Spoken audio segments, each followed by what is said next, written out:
Corona के बाद attack के मामले बढ़े हैं, फिर चाहे वो हार्ट अटैक हो या ब्रेन अटैक। पहले ज़्यादा उम्र में आने वाले अटैक अब युवा ही नहीं, किशोरों को भी शिकार बना रहे हैं। कोरोना के बाद इसके बढ़ने की वजह है आफ्टर इफेक्ट। कोरोना मरीज कैसे इससे बच सकते हैं, सभी मुद्दों पर senior professor neurology Sawai Mansingh अस्पताल डॉक्टर त्रिलोचन श्रीवास्तव से बात की संवाददाता सुदर्शन शेखावत ने। कोरोना के आफ्टर इफ़ेक्ट्स में कई गंभीर परिणाम सामने आ रहे हैं और अब एक उसमें जो नई चीज़ सामने आई है कि ब्रेन स्ट्रोक का सामना लोगों को करना पड़ रहा है। खून का थक्का जम जाता है, लकवे के वो शिकार हो जाते हैं। हमारे साथ डॉक्टर त्रिलोचन श्रीवास्तव हैं, प्रोफेसर न्यूरोलॉजी। आपसे जानना चाहेंगे कि ये जो आफ्टर इफ़ेक्ट है ये किस तरीके का है? ये जो खून का थक्का बनने की जो प्रोसेस है, ये पोस्ट कोविड के बाद काफ़ी कॉमन देखने में आ रही है।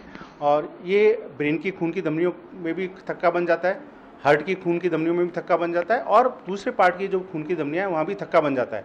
क्योंकि कोविड की वजह से खून गाढ़ा हो जाता है, जिसे हम हाइपर कोगुलेबल स्टेट कहते हैं। तो अगर खून गाढ़ा हो जाता है तो कोई भी खून की धमनी में ब्लॉकेज आ सकता है। तो अगर ब्रेन की खून की धमनी में ब्लॉकेज आता है तो पैरालिसिस के चांसेस ज़्यादा रहते हैं, लकवे के चांसेस ज़्यादा रहते हैं, स्ट्रोक के चांसेस ज़्यादा रहते हैं। तो सर अब क्या ये हम मान सकते हैं कि आफ्टर कोविड जिन लोगों को कोविड हो गया है उनको अब न्यूरो की भी सलाह लेनी चाहिए? हाँ क्या बिल्कुल। केसेस बढ़ रहे हैं? हाँ बिल्कुल, बात सही है। ये केसेस बढ़े हैं, और क्योंकि स्ट्रोक के केसेस बढ़े हैं तो डेफिनेटली अगर थोड़ी सी भी संभावना लगे, जिसमें जैसे मान लो थोड़ा सा मुंह टेढ़ा हो जाता है, या एक हाथ पैर शून्य हो जाता है, या आंख की रोशनी एक बार चली जाती है और वापस आ जाती है, या बोलने में लड़खड़ाहट होती है और फिर ठीक हो जाती है, तो ये सारी चीज़ें हैं, वो ब्रेन स्ट्रोक के अर्ली सिम्टम्स हो सकते हैं। तो अगर ऐसे सिम्टम्स कहीं आएँ तो बेहतर है तुरंत डॉक्टर से सलाह करें। क्या हम ये भी मान सकते हैं कि इन दिनों कुछ डेथ्स भी ज़्यादा हुई है, यूथ की भी हुई है, ब्रेन अटैक हो, हार्ट अटैक हो, आफ्टर कोविड इफेक्ट भी इसको मान सकते हैं? हमें एक जनरल अवेयरनेस की ज़रूरत है कि कोविड के बाद सिम्टम्स को लाइटली ना लें, ऐसा ना माने केवल एक कमजोरी की वजह से। डॉक्टर से तुरंत सलाह लें, न्यूरोलॉजिस्ट से सलाह लें, और अगर वो एडवाइस करते हैं एस्पिरिन जैसी मेडिसिन तो वो चालू करें।